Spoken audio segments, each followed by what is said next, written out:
seguramente muchos habéis quedado con la intriga. Hablaba Santiago Camacho, antes del informativo, de un padre, tremendo, ¿no?, agredido por la calle por la maldición de la composición de, entre comillas, su hija. Agresión no solo verbal. No, agresión física. Este buen señor le rompieron la nariz. Era el papá de Emily Howell. Emily Howell es la compositora de estas dos piezas que hemos escuchado y que suenan tan bonitas.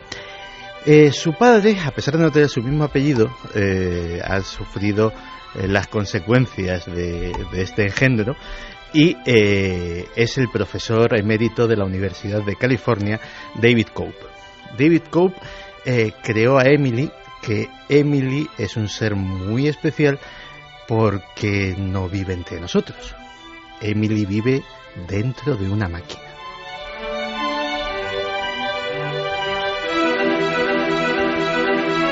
La compositora de esto que es arte vive dentro de una máquina. Hay que saber más. Emily Howell es una inteligencia artificial creada durante años por David Cope. David Cope se propuso crear un programa, una inteligencia artificial capaz de componer sinfonías, óperas, oratorios, tan buenos o mejores que los de los grandes maestros. Su primer intento se llamaba Amy. Amy leyó todas las partituras, todas las obras de los grandes clásicos de Vivaldi, de Bach, de Mozart, de Beethoven, y era capaz de simplemente con una orden le decías, compónme, como la que estamos escuchando, algo al estilo de Vivaldi, y te lo componía.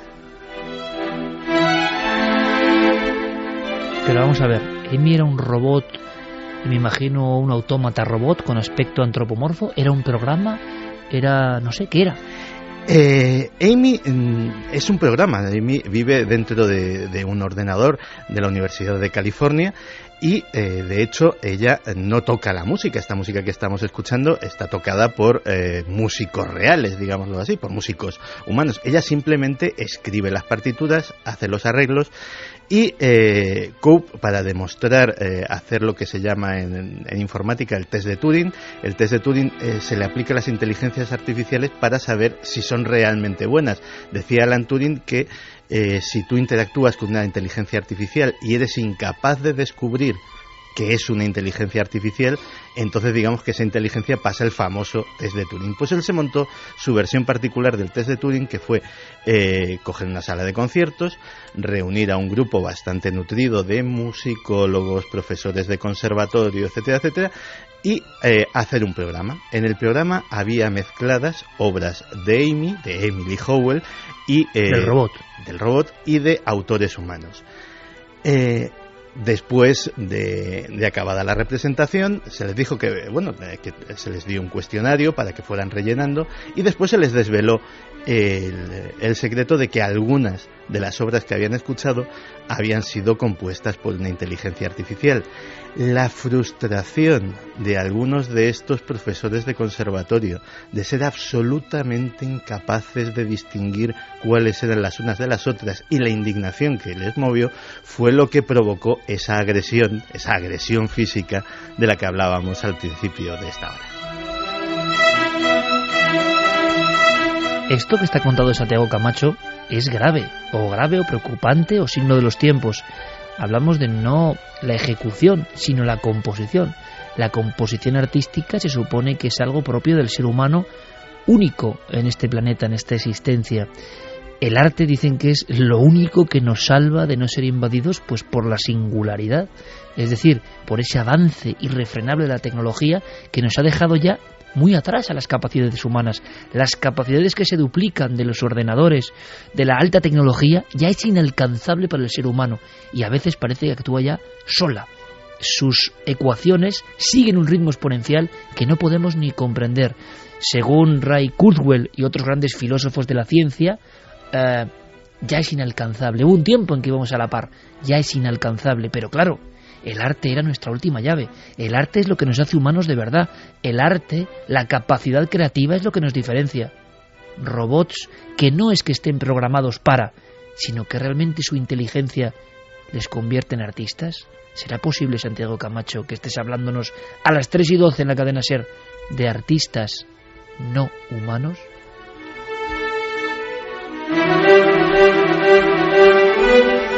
Pues eso parece. De hecho, a pesar de la violenta reacción, el Dr. Cope no cejó en su empeño y creó una siguiente versión de Amy, que es Emily Howell. Ya le dio hasta un apellido y la humanizó. La humanizó y de hecho durante algún tiempo la hizo pasar por humana. Emily Howell es la autora de la segunda pieza que escuchábamos y se la vamos a pedir a Noel. Esto lo hace la versión 2 de este robot. Escuchad.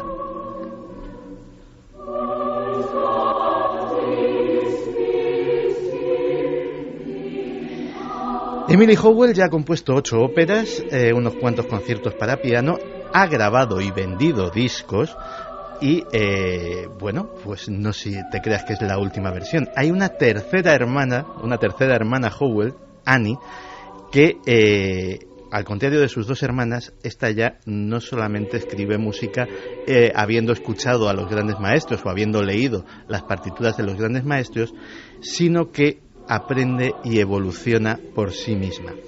De hecho, Annie ya no se conforma con escribir música, sino que ha publicado un libro de poemas haiku, esos poemitas japoneses, que se titula Llega la candente noche. Digamos que la sensibilidad artística, no sé si ponerlo entre comillas o no, de Annie llevó a pedirle a su creador que la música se le quedaba corta y que quería pasarse también a la poesía.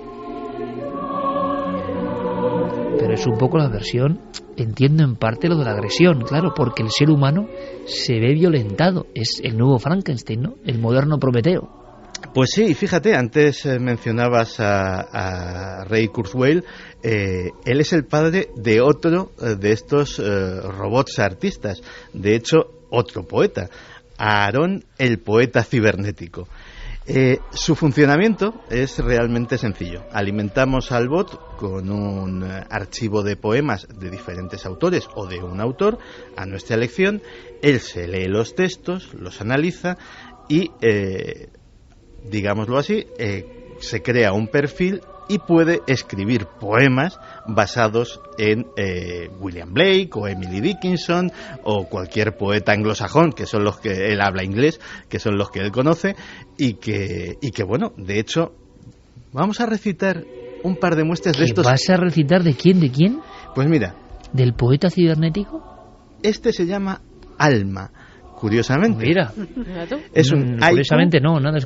Es un haiku escrito por Aaron después de leer a John Keats y a Wendy Dent. Una cosa importante, Santi, no es que este robot coja los términos y con una combinatoria, clum, clum, clum, clum, como si fuera un sopicaldo, palabra muy tuya, mezcle todo y vale, sale otra cosa y dicen que es poesía, sino que ha aprendido con su inteligencia artificial un concepto parecido a creatividad, ¿no? Exactamente, eso digamos que Ray Kurzweil y otros expertos en inteligencia artificial lo que quieren con esto no es básicamente crear monstruos de Frankenstein que compitan con los seres humanos, sino también comprender cómo funciona la creatividad humana, cómo las asociaciones de ideas, cómo los estilos de los diferentes artistas son mezclables o se pueden reproducir. En definitiva, es más un estudio sobre la creatividad humana utilizando máquinas como modelo de ensayo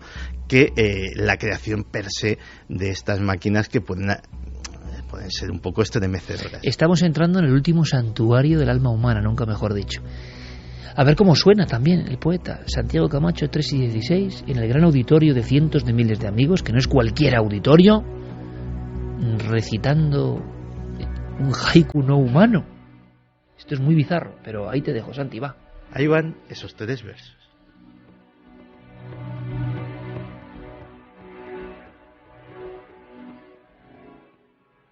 Quebraste mi alma, el jugo de la eternidad, el espíritu de mis labios.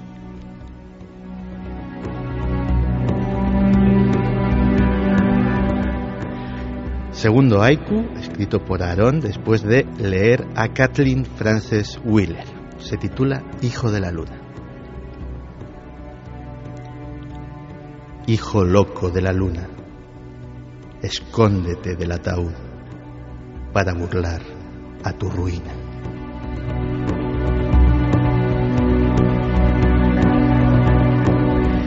Pues ahí lo tenemos. Oye, el de Hijo loco de la luna es de un dramatismo muy de Edgar Allan Poe, ¿no? Sí, o sea, algunas de estas obras... Es un robot siniestro el que ha compuesto esto. Se llaman el Aaron este. Es un robot gótico.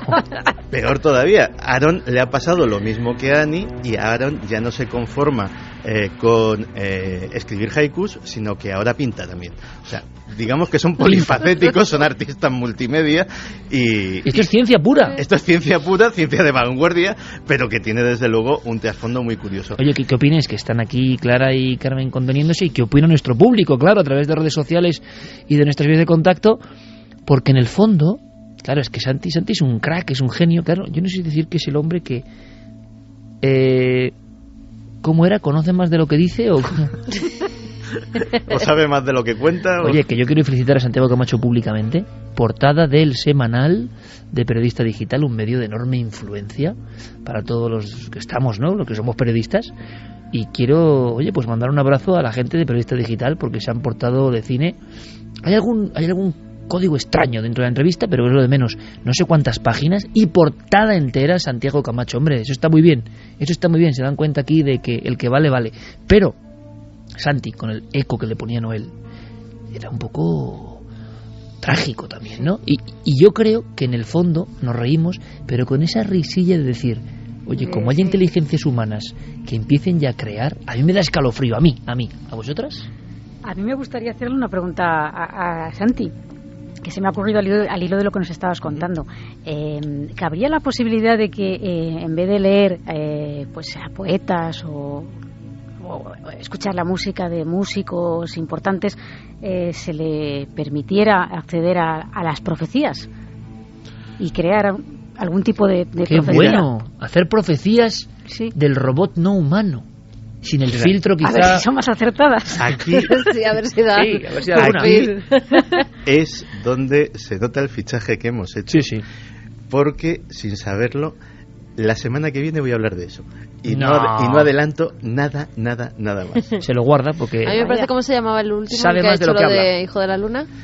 Aarón. Aarón, pues Hijo Aarón. loco de la luna. Aarón escuchó Huye también de tu a Mecano. ataúd. Escóndete Ya, del ataúd. también.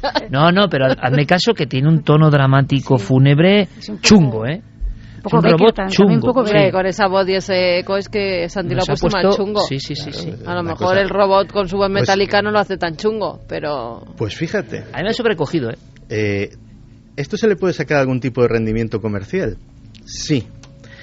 En Barcelona, en nuestro país, hay una empresa que se llama Polyphonic HMI. Una empresa que cobra por sus informes, o mejor dicho, por los informes que realiza su inteligencia artificial a otras empresas, ni más ni menos que unos $10.000 por informe. ¿Y a qué se dedica la inteligencia artificial de Polyphonic?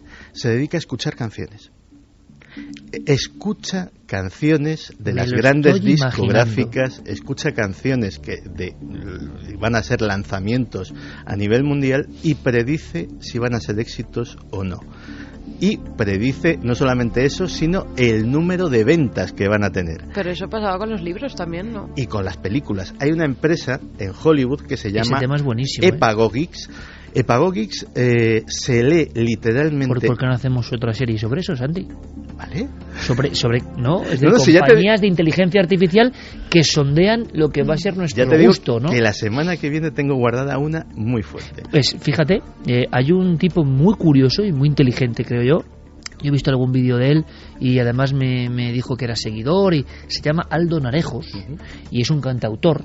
Y este muchacho, joven además, de repente investigando, fijaos qué curioso, empezó a darse cuenta, siempre su versión, yo no entiendo de música como él, ¿no? Que es un versado, ¿no?, en el tema de la composición, hablando de robots músicos, y Aldo resulta que había descubierto que en los grandes éxitos de los últimos 10 años se repetía una serie de patrones fijos.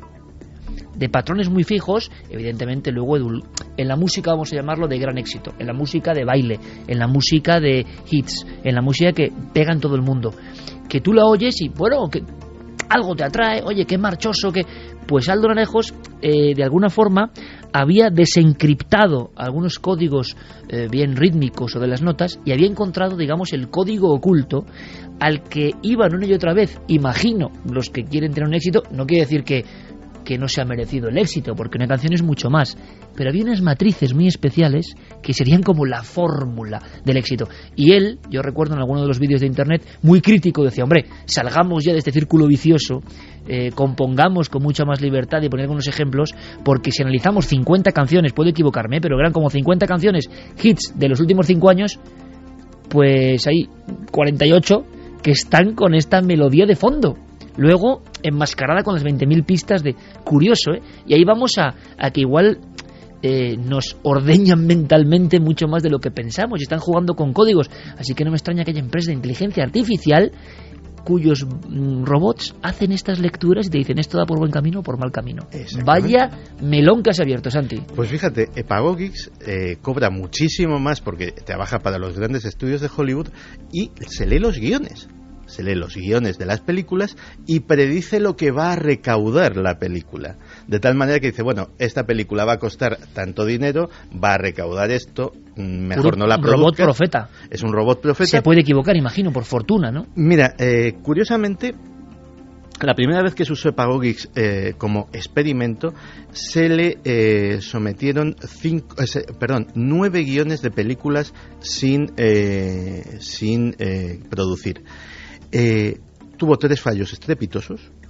Estamos hablando de cuando estaba en fase experimental. Desde que está en explotación comercial no se saben los datos. Tuvo 3 fallos Titanic, fracaso, ¿no? estrepitosos y los otros 3 acertó la recaudación con un margen de error inferior al 10%. Me das mucho miedo, Santi. Bueno, mitad y mitad. Falló 3. No, falló, acertó 6 y falló 3. ¿Como un humano o no? ¿Quién sabe? Fantástico, Santi. Dime. Pero es que no hemos terminado. Queda que posiblemente queda lo más aterrador. Lo más aterrador, o al menos lo más chocante, porque nosotros somos escritores. No me digas eso, que también hay... En 2008, una editorial rusa publicó una novela de 327 páginas y que ha tenido cierto éxito en Rusia, que se titulaba Amor verdadero. Fue escrita e ideada, es decir, sin pautas previas, por una inteligencia artificial. ¿Qué se le ocurrió? Ni más ni menos que hacer una reinterpretación del clásico de León Tolstoy, Ana Karenina, en el que sus personajes se encuentran inexplicablemente en una isla desierta, aquejados de amnesia, y a lo largo de la novela van descubriendo los lazos que les van uniendo entre ellos. Les decía que había visto Perdidos, Ana Karenina, ¿no? O sea, Ana Karenina no. Es una mezcla de Ana Karenina con Perdidos, ¿sí? Con Perdidos. Esto da mucho miedo. Y vendió. En Rusia. Robot. De verdad, Santi, esto es lo que da miedo de Milenio 3. Estas cosas que están ocurriendo hoy. Por cierto, que el software tardó meses y meses en ser creado, pero una vez fue creado, su novelita la escribió en 3 días.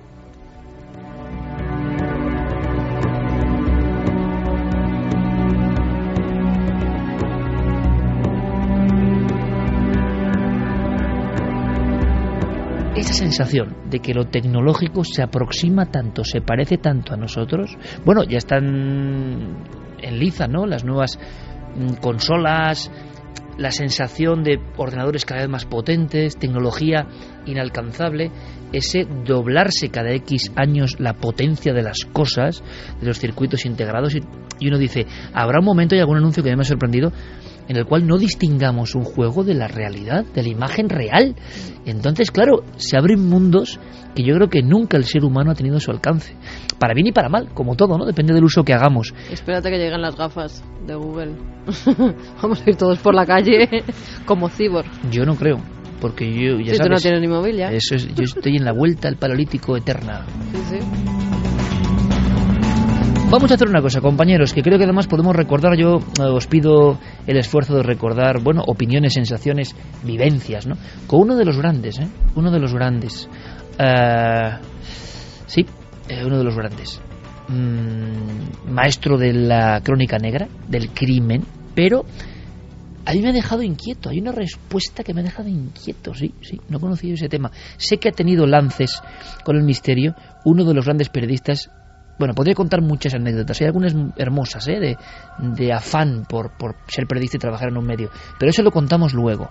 Ahora Diego Marañón, que ya sabéis que expende, ¿no?, los carnets de pertenencia al club milenario o no, nos presenta a este aspirante a socio, a ser uno de los nuestros. Buenas madrugadas. Identifíquese, por favor. Francisco Pérez Avellán. Paco Pérez Avellán, bienvenido, compañero. Hola, es un placer estar aquí, Iker.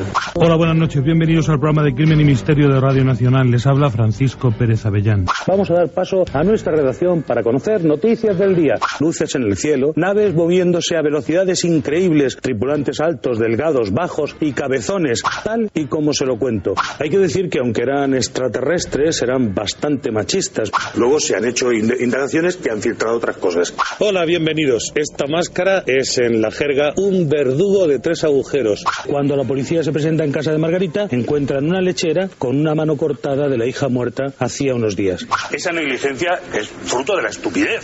¿Eligió usted al misterio o el misterio le eligió a usted? Yo elegí el misterio. ¿En qué ocasión lo ha sentido más cerca? En el momento en el que se investigaba la muerte de un sacerdote en mi barrio. ¿Cuál es su enigma predilecto? La muerte de Prim. Indíqueme un lugar al que siempre querría volver. Un cementerio. ¿Y uno al que jamás regresaría? A la infancia. ¿Somos producto del azar y la evolución o hay algo más?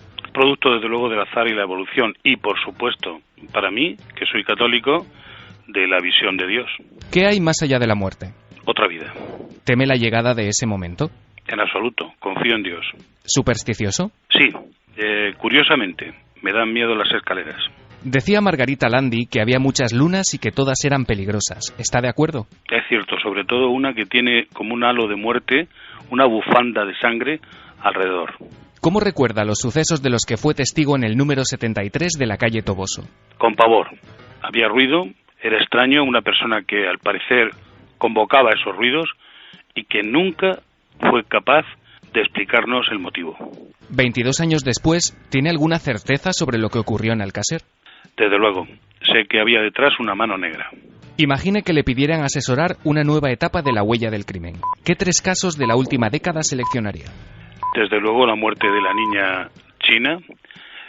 Tendría que saber también que es muy importante analizar el caso de Marta del Castillo y me gustaría muchísimo hacer alguna incursión en el crimen organizado. Por ejemplo, ¿cómo es posible que los sicarios hoy día puedan llegar a la habitación de un hospital y disparar sobre una persona que está encima de una cama? Como mencionaba, ha investigado de primera mano el sumario y los restos del general Prim. ¿Qué opina del último estudio publicado que descarta la conspiración? Una vergüenza absoluta para la ciencia y para los que la firman. ¿Echa de menos el estilo de periodismo que se hacía en Pueblo o en Diario 16? Desde luego. Éramos periodistas que contrastábamos las noticias. En la actualidad hay un empuje muy fuerte hacia el sectarismo, a recoger noticias, por ejemplo, en este caso de Prim, totalmente parciales, sin contrastar, a pesar de que todo el mundo tiene mi teléfono y me conoce. Después de tantos años estudiando y contando lo peor del ser humano, ¿cree que aún tenemos arreglo? Desde luego. Yo confío plenamente en el ser humano. Es capaz de lo mejor y de lo peor. ¿En qué cree Paco Pérez Avellán? Creo en Dios. ¿Cuál ha sido el fregado más grande en el que se ha metido? El caso Alcácer. Si piensa en su infancia, la imagen que aparece en su memoria es... Es de un niño enfermo que lee mucho. ¿A quién le encantaría haber conocido? Me habría gustado conocer profundamente a Gabriel García Márquez. ¿A qué tiene miedo? A nada. Un libro y una película. Dr. Jekyll and Mr. Hyde, y es posible que mi película favorita sea Apocalipsis Now. Un pintor y un músico. Desde luego Sorolla y Wagner. Acabemos con un vicio confesable. Bueno, la verdad es que me gusta mucho el cine. Gracias por su colaboración. La identificación ha sido completada con éxito. Desde este momento puede considerarse, de forma oficial y por méritos propios, uno de los nuestros.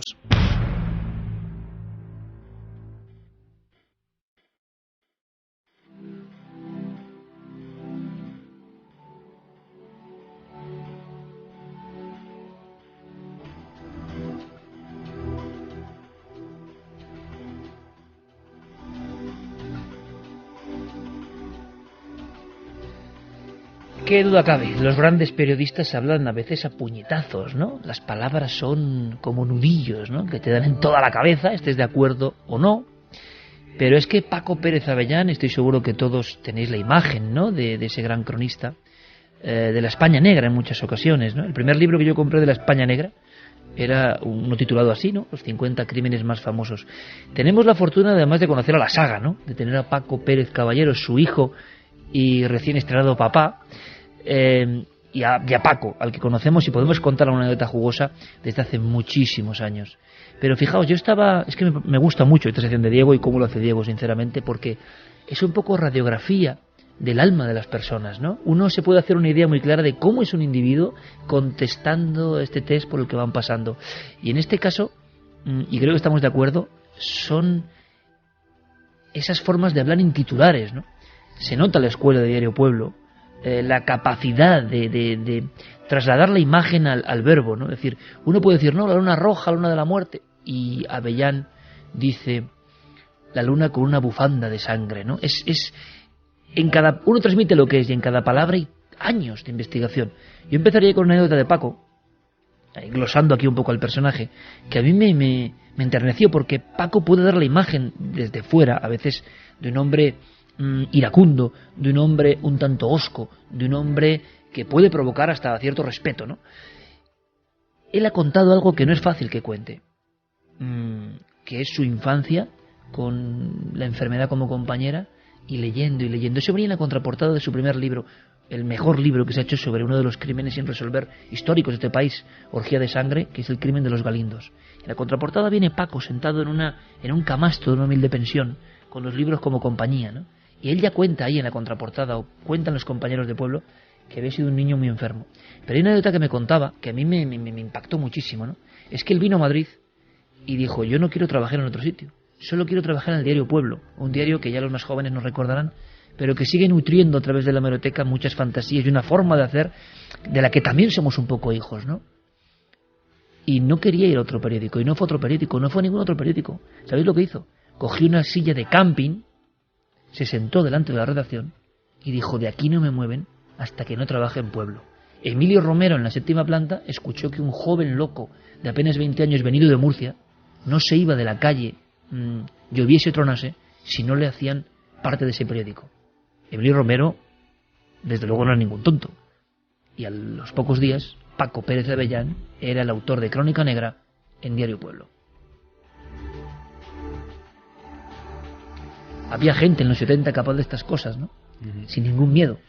Es que Paco es mucho Paco. Yo recuerdo, nos conocimos, pues para lo que nos conocemos todos, hace relativamente poco. Paco y yo nos conocimos en verano de 2001-2002. Me llevó a su programa de radio a hablar de Jack el Destripador. Y, programa que nos llevaba a todos, ¿no? En Radio Nacional de España. Tantas noches. Sí. Y por una afinidad de temas, se ve que nos caímos simpáticos y pasamos toda la velada teniendo una de esas conversaciones que cualquiera que nos hubiese oído pensaría o que éramos directamente gente muy peligrosa o que éramos unos frikis de mucho cuidado, hablando de asesinos en serie, a ver quién decía casi la atrocidad más gorda. Y nos teníamos así como un par de horas en Radio Nacional. Ya se había acabado el programa, se había acabado todo, pero estábamos enfrascadísimos con aquello, y la verdad es que desde entonces creció una corriente de simpatía mutua, y Paco es un tío al que le quiero muchísimo. Yo creo que es un ejemplo de una estirpe, de una forma de ser. Es otro periodismo, ¿no? No puede gustarle más o menos, pero es otro periodismo. Sí, es el periodismo de campo, donde verdaderamente iban a buscar la noticia a la calle, donde además Pueblo y El Caso eran los que primero llegaban y los que primero hacían las fotografías de los casos que luego publicaban en sus diversos periódicos, y los que estaban en contacto con los verdaderos testigos, los que habían vivido allí. Paco te contaba anécdotas mil de cuando iba a investigar los crímenes y hablaba desde el dueño del bar, a la criada, a los amigos del niño que habían asesinado. Te contaba absolutamente todo. Pero si hay una imagen de Paco con la que yo me quedo, de las muchas vivencias que hemos tenido, yo recuerdo cuando fuimos a ver exorcizar a una niña, como Paco, un hombre de gran envergadura, sentado en un banquito que había en esa capilla debajo de la iglesia, completamente a oscuras, y él estaba como con la cabeza hacia abajo y de vez en cuando subía la ceja para mirar cómo esa niña se retorcía y me ponía unas caras. Yo lo tenía delante y veía a Paco que me estaba poniendo unas caras de aterrorizado, pero tremendas. Recuerdo que se quedó muy impresionado Paco con ese caso, con ese exorcismo, y es una de las imágenes de las muchas que hemos tenido, porque en Código Rojo, que nos llevaba a esa pequeña televisión, había 1000. Cada vez que tocaba el misterio, ahí estábamos. Que luego se fue aficionando mucho más al misterio. Sí. Hay una cosa que yo quiero saber, lo del sacerdote que murió en su barrio, a ver qué misterio hay. Pero Paco es que asistió en vivo, con sus crónicas de Diario 16, a, ya tiempo después de Pueblo, a la famosa casa clara de los golpes de Toboso 73, pum, pum, pum. Aquellos golpes, agujeros en la pared, una barriada entera fuera, muriéndose de frío porque no querían habitar esa casa. Y Paco era el periodista que firmaba aquellas crónicas y nunca se lo ha olvidado, ¿eh? Mira que han dicho que ese caso pudo ser fraude y tal. Él dice que vio los fenómenos delante, levitar cosas, romperse las paredes, y que hay un antes y un después de ese bautismo de fuego del misterio. Hombre, la verdad es que sí que es curioso, y tenéis toda la razón, ¿no? Que hace años yo, cuando conocía a Paco también, por aquellos programas que nos llevaba, incluso en Radio Nacional y en la tele, en Tribunal Popular. Tribunal Televisión también, Tribunal es verdad. Televisión. Sí, sí. Y siempre pues me llamaba para hablar de aspectos relacionados con esoterismo, pero claro, englobados en la criminalidad, ¿no? Y él, esos eran programas puntuales que a lo mejor realmente lo que se dedicaba más era al tema de sucesos.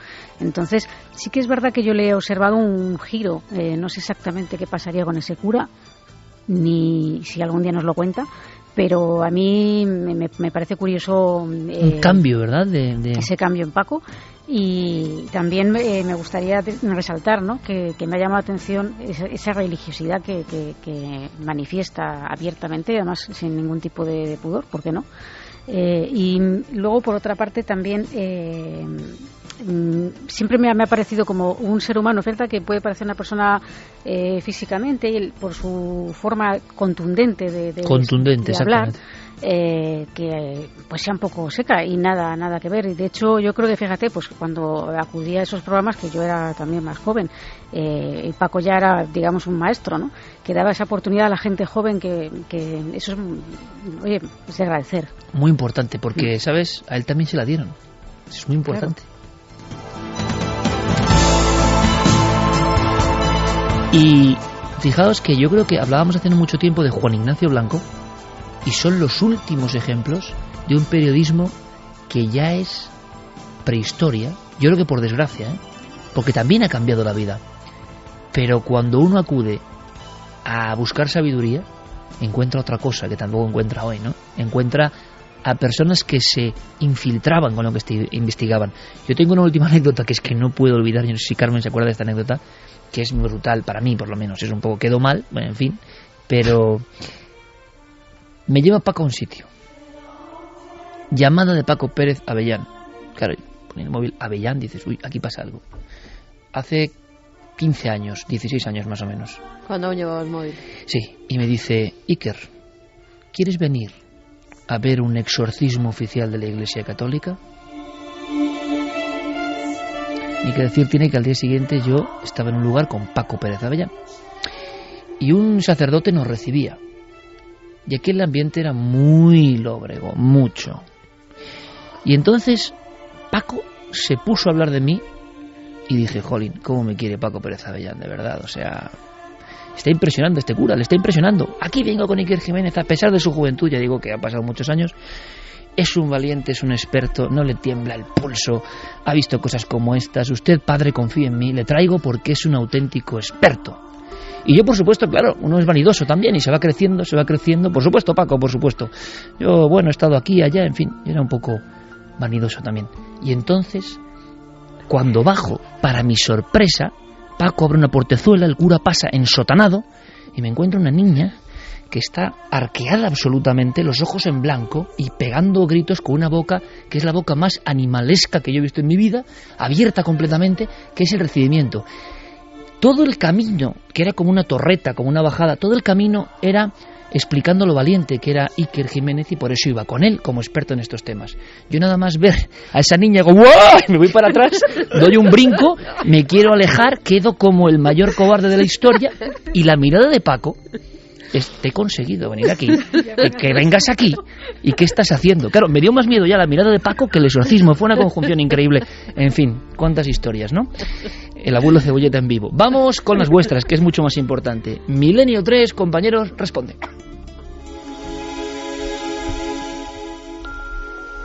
Hola, soy Cristina de Valencia y mi pregunta es sobre la muñeca Annabelle de uno de los casos de los Warren. Dicen que le encontraban muchas veces fuera de su sitio y que una vez incluso estaba manchada de sangre. Mi pregunta es que por qué no hay fotos de la muñeca manchada y por qué no han analizado la sangre. Muchas gracias y un saludo a todos.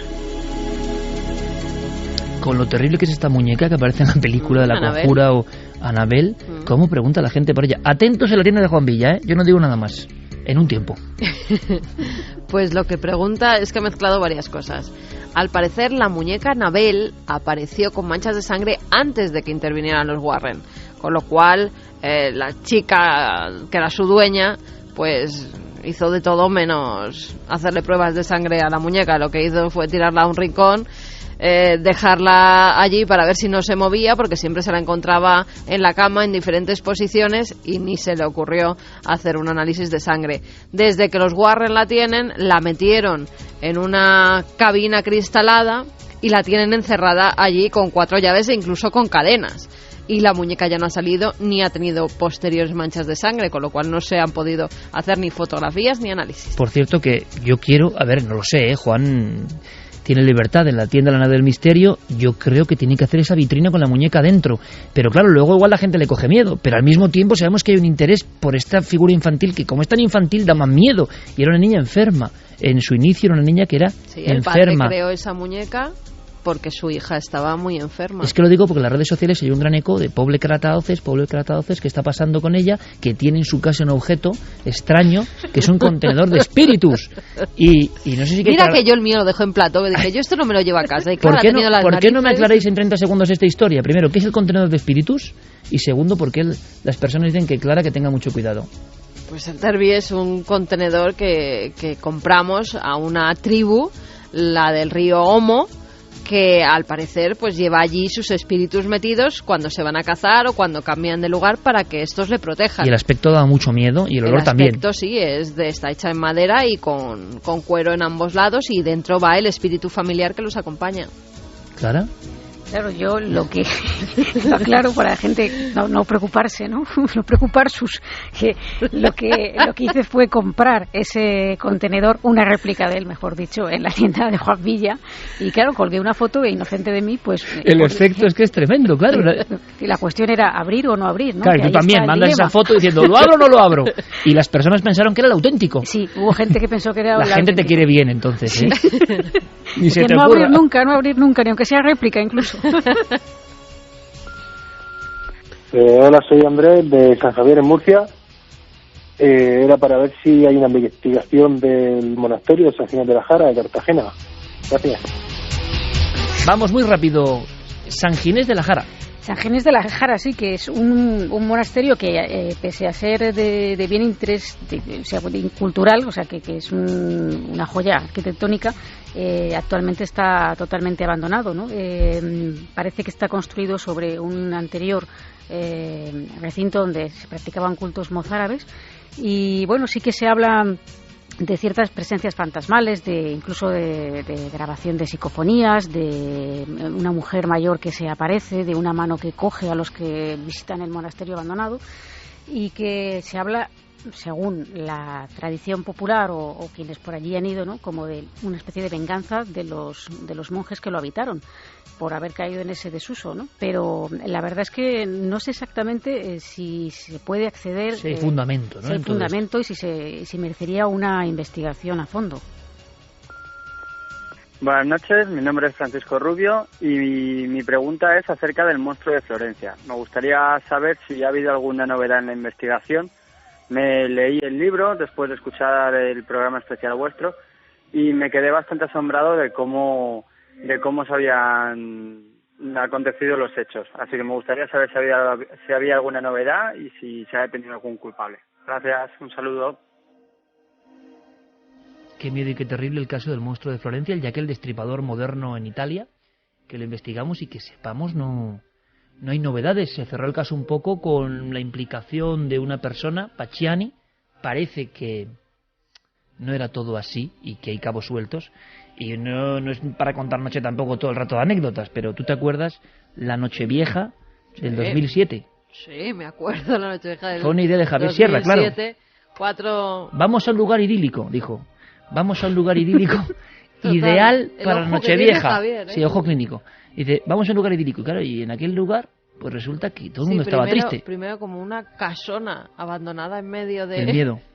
Que yo dije, Javier, esto te es mato, un hotel. te No, mato. es una casa que alquilan habitaciones en medio de La una... Toscana, precioso, eso sí. Toscana, sí, muy bonita, pero es que no se podía aparcar el coche ni delante de la casa. Había que dejarlo en un huerto y tú imagínate por la noche de Nochevieja, ni Dios por allí, y dejando el coche y yendo hasta un miedo. Yo decía, aquí nos va a salir algo. Y no sabíamos... Celebraciones en la calle y eso nada, ¿no? Nada, ni una. No, pero una sobre celebración. todo, y muy breve, resulta que era un sitio muy triste. Y yo digo, pero bueno, conseguimos Sin una especie nadie. de posada, que luego volvimos años después a filmar, A la posada no.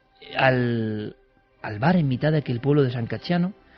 Y yo decía, hombre, sí, muy bonito, pero aquí la gente no está alegre en Nochevieja, ¿qué pasa? Y había 4 españoles, que era ridículo, con gorritos, no sé qué.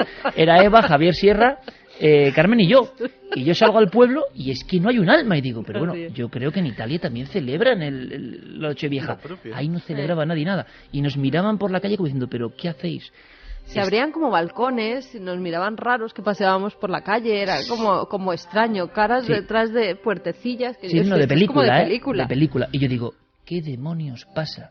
Estamos pasando la Nochevieja, Javier, menos mal que lo pasamos muy bien, pero los 4 solos. Y yo digo, en un lugar donde nadie celebra el paso al Año Nuevo. Y resulta que era el momento concreto, y no lo sabíamos, en que toda la gente importante de ese pueblo estaba siendo encausada y enjuiciada, el de la taberna, el de la farmacia, el zapatero, en los crímenes del monstruo de Florencia. Lo supimos después. Estábamos pasando la Nochevieja, y de Javier Sierra, en el pueblo de los crímenes de... hasta el loco del pueblo, el que estaba en el cruce fuera, está implicado en la desaparición de gente. O sea, en fin, ¿para qué vamos a seguir? Lotti, el loco Lotti. Vamos con el siguiente. Hola, buenas noches, millonarios. Soy Asier de Baracaldo y me gustaría que me dijerais, a ver qué sabéis, sobre el extraño mensaje de un supuesto extraterrestre llamado Brillon, que cortó la señal de la BBC en 1977. Un saludo y muchas gracias. Aquí es cuando yo pongo cara de póker, Brillo en el 77 veces, y Santi simplemente asiente. Bueno, pues a ver. Brillon, terminado en Brillon. N y con V. Sí, porque Brillo era un detergente, ¿no?